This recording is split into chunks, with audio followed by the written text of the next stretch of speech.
हरे कृष्णा, राधे राधे। नमस्कार दोस्तों, आज मैं आपको कार्तिक मास में नित्य नियम से सुनी जाने वाली कार्तिक मास की 5 कहानी सुनाने जा रही हूँ। तो प्रेम से बोलिए श्री कृष्ण भगवान जी की जय, माता लक्ष्मी की जय। एक नगर में एक ब्राह्मण दंपति रहते थे। वे दोनों प्रतिदिन 7 कोस दूर गंगा और यमुना नदी में स्नान करने जाते थे। इतनी दूर आने जाने से ब्राह्मण की पत्नी थक जाती। एक दिन उसने अपने पति से कहा कि हमारा एक पुत्र होता तो कितना अच्छा रहता।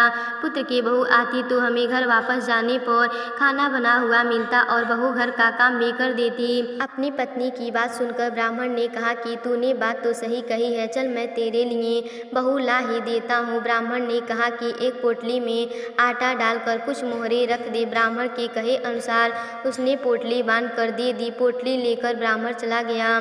ब्राह्मण सफ़र के दौरान यमुना के किनारे बहुत ही सुंदर लड़की दिखाई दी।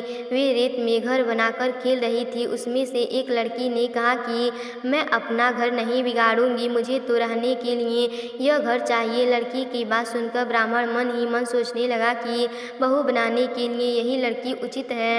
जब वह लड़की जाने लगी तो ब्राह्मण भी उसके पीछे पीछे उसके घर तक चला गया। वहां जाकर ब्राह्मण ने उस लड़की से कहा, बेटी, कार्तिक मास चल रहा है, इसलिए मैं किसी के घर खाना नहीं खाता। मैं अपने साथ आटा लेकर आया हूँ। तुम अपनी माता से पूछो कि क्या वह मेरे लिए आटा छानकर 4 रोटी बना देंगी। यदि वह मेरा आटा छानकर रोटी बनाएंगी तो मैं रोटी खा लूँगा।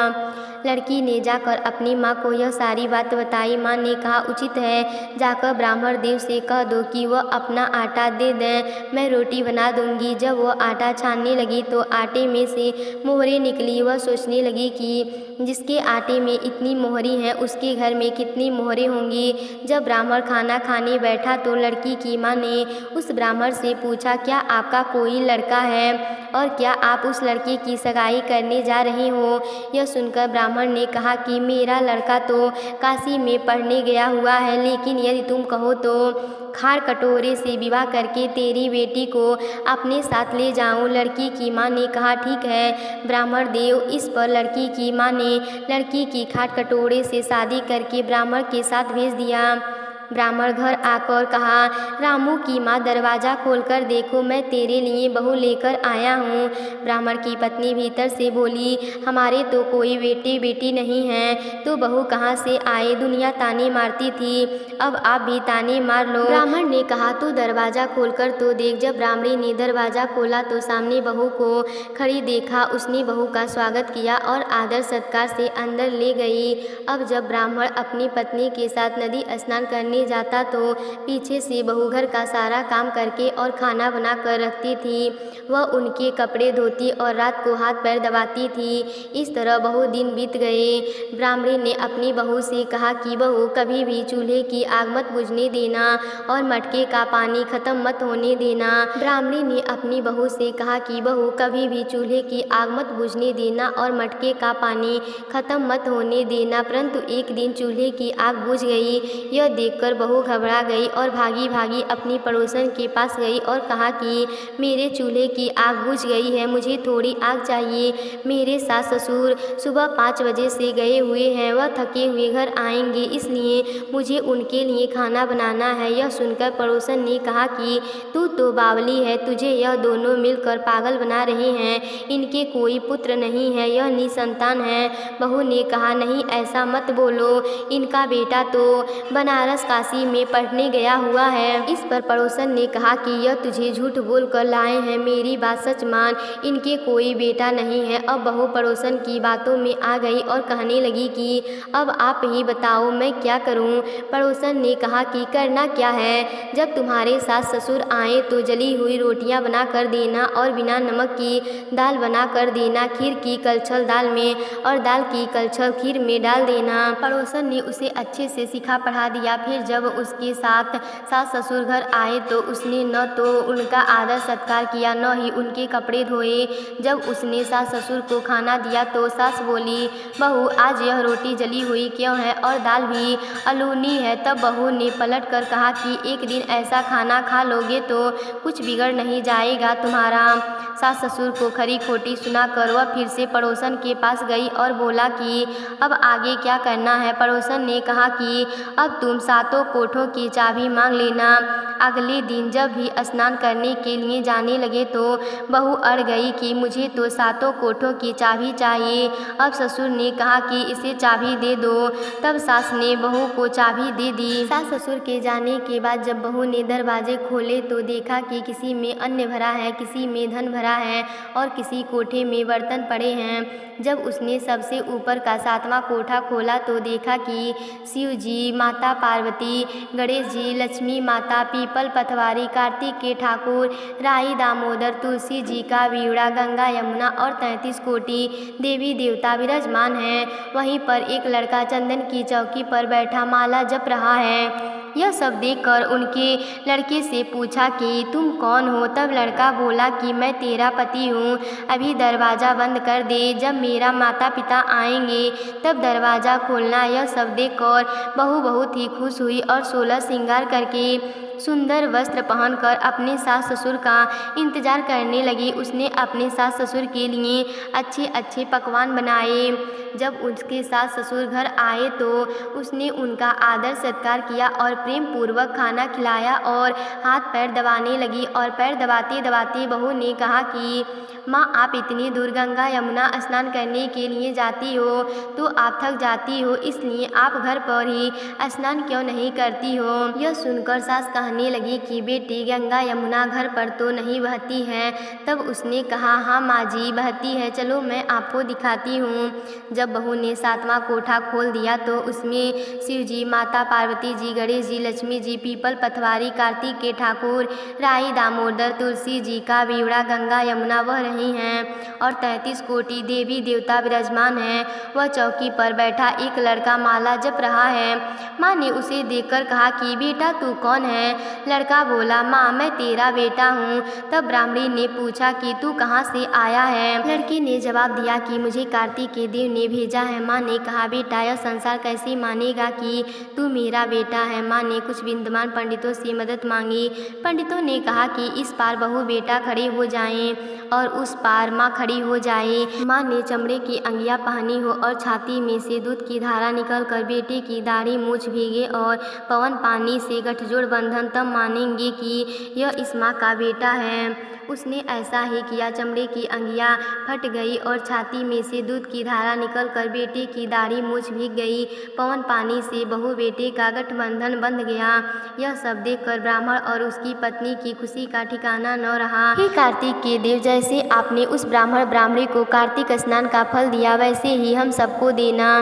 तो प्रेम से बोलिए कार्तिक के देव की जय। एक समय की बात है, एक राजा था, उसकी एक बेटी थी। राजा हर साल कार्तिक माह का व्रत और स्नान आदि करता था। एक समय राजा की बेटी ने कहा, पिताजी, इस बार कार्तिक स्नान में हम तारा भोज का व्रत करेंगे। राजा बोला, ठीक है।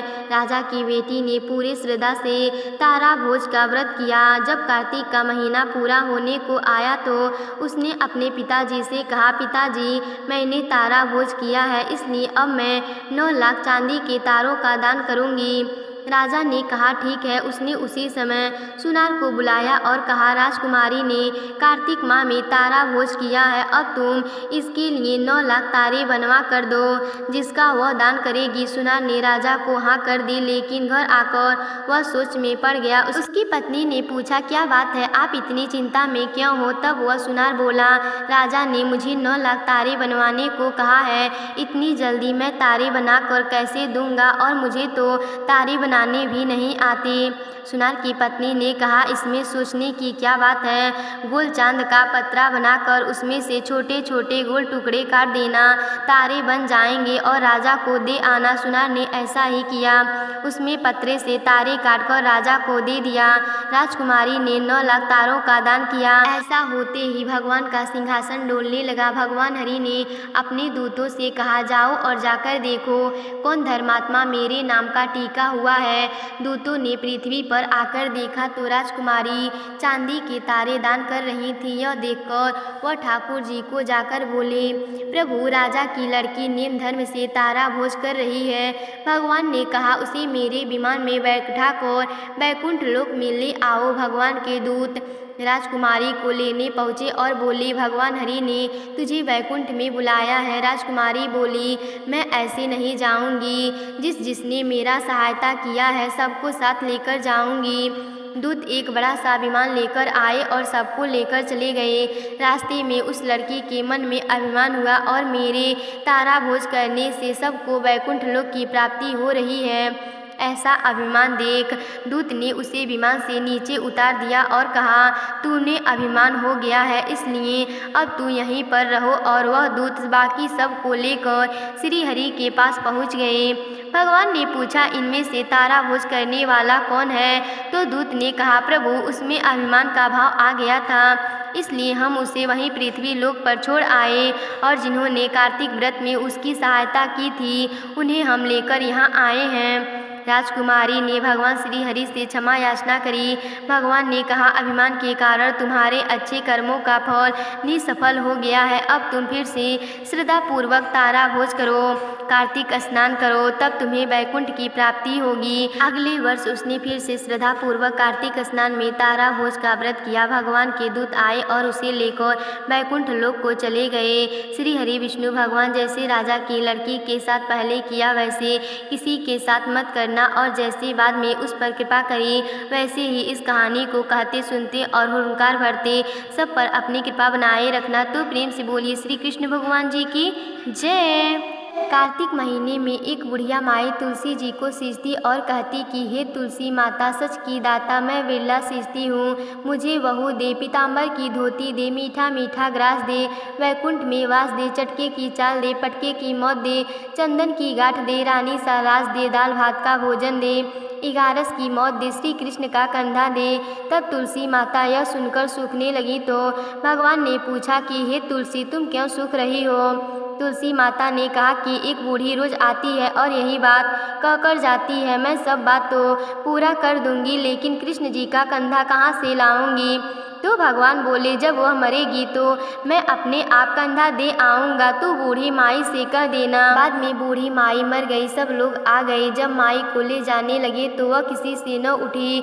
तब भगवान एक 12 वर्ष के बालक के रूप धारण करके आए।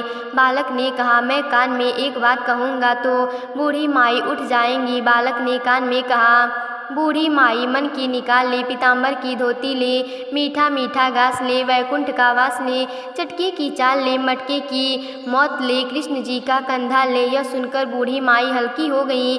भगवान ने कंधा दिया और बूढ़ी माई को मुक्ति मिल गई। हे तुलसी माता, जैसे बूढ़ी माई को मुक्ति दी वैसे ही हम सब।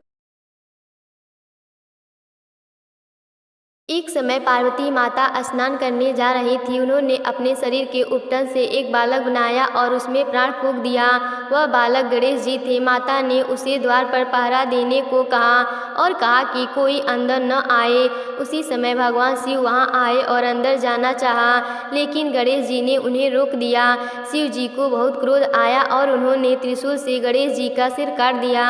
जब माता पार्वती ने यह देखा तो वे बहुत दुखी हुई और रोने लगी। उन्होंने कहा, यदि मेरे पुत्र को जीवित नहीं किया तो मैं सृष्टि को नष्ट कर दूंगी। यह सुनकर भगवान शिव जी ने सभी देवताओं को बुलाया और आदेश किया कि उत्तर दिशा में जो भी पहला जीव मिले उसका सिर लेकर आओ। देवताओं को एक हाथी का बच्चा मिला और उसका सिर लाकर गणेश जी के शरीर में जोड़ दिया गया। भगवान शिव ने उन्हें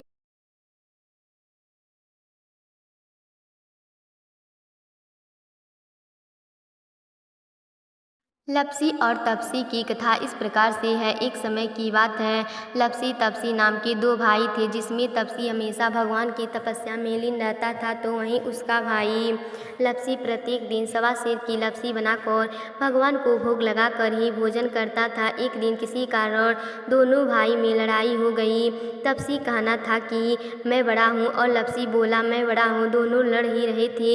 इतने में वहाँ नारद जी आ गए। नारद जी ने कहा कि आप दोनों दोनों क्यों लड़ रहे हो। तब उन दोनों ने अपनी लड़ाई की वजह बताई। दोनों ने नारद जी से पूछा कि आप ही बताइए, हम में से कौन बड़ा है। नारद जी ने कहा, अभी तो मैं जल्दी में हूँ, लेकिन इस बारे में आपको ज़रूर बताऊँगा। इतना कहकर नारद जी चले गए। दूसरे दिन जब नारद जी आए तो उन्होंने एक एक कीमती अंगूठी उन दोनों के आगे रख दी।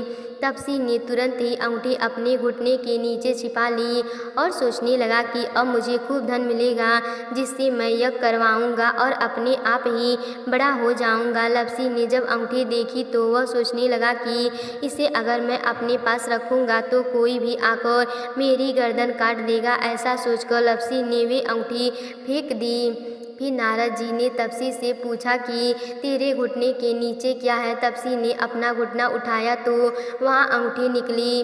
तब नारद जी कहा कि इतना भजन भाव करने के बाद भी तेरे मन में लालच है, इसलिए तेरे से तो बड़ा लपसी है और अब तुझे तुम्हारी तपस्या का भी फल नहीं मिलेगा। तपसी शर्मिंदा होकर माफ़ी मांगने लगा। तब तपसी बोला, नारद देव जी, मेरी यह आदत कैसे छूटेगी और मेरा पाप कैसे उतरेगा, इसका कोई उपाय बताइए। तो नारद जी ने कहा कि कार्तिक महीने में जो स्त्रियां कार्तिक व्रत करेंगी और अगर वे तुझे अपना पुण्य देंगी तब यह तेरा पाप उतरेगा। तपसी ने कहा कि कोई स्त्री मुझे अपना फल क्यों देंगी। तब नारद जी ने कहा कि अगर कोई गाय और कुत्ते की रोटी नहीं बनाएगी तो फल तुझे मिलेगा। अगर कोई व्यक्ति किसी ब्राह्मण को भोजन कराकर भी दक्षिणा नहीं देगा तो उसकी विदा का फल तुझे मिलेगा।